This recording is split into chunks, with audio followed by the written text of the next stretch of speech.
Every year we rescue dozens of orphaned, injured or abandoned young foxes from certain death if left in the wild. Each one has a different story, but all are given the help and care they need to get a second chance at life in the wild. Okay, well, it's number one of many for this year now. I'm sure she will be. This year was no exception, with cubs of all ages flooding to our doorstep. While some were old enough to be left to their own devices, the youngest arrivals required constant attention, with trained volunteers keeping their hungry mouths full every few hours, day and night. As they grew, they were grouped based on their age and gender. These social groups were kept together for their entire stay at the centre. Play nicely, children. When midsummer rolled around, our young cubs were almost unrecognisable. They now had both the look and behaviour of adults and were very keen to get back to the wild where they belonged.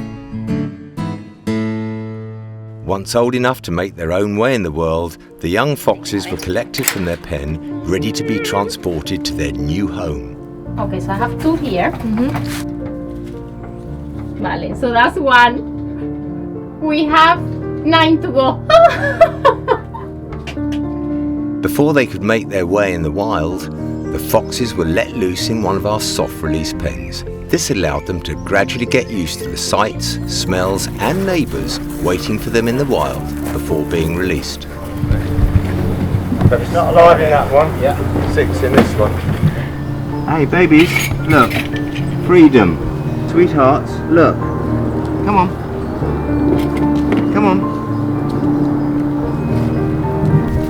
That's such a coward. Honest.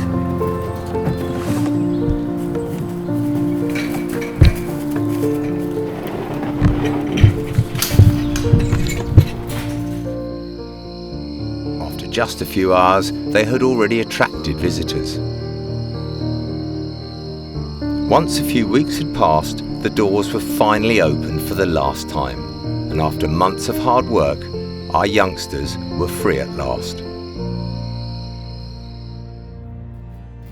If you like our videos, please subscribe to our channel by pressing the red button, and make sure you hit the bell to get notifications of our latest content.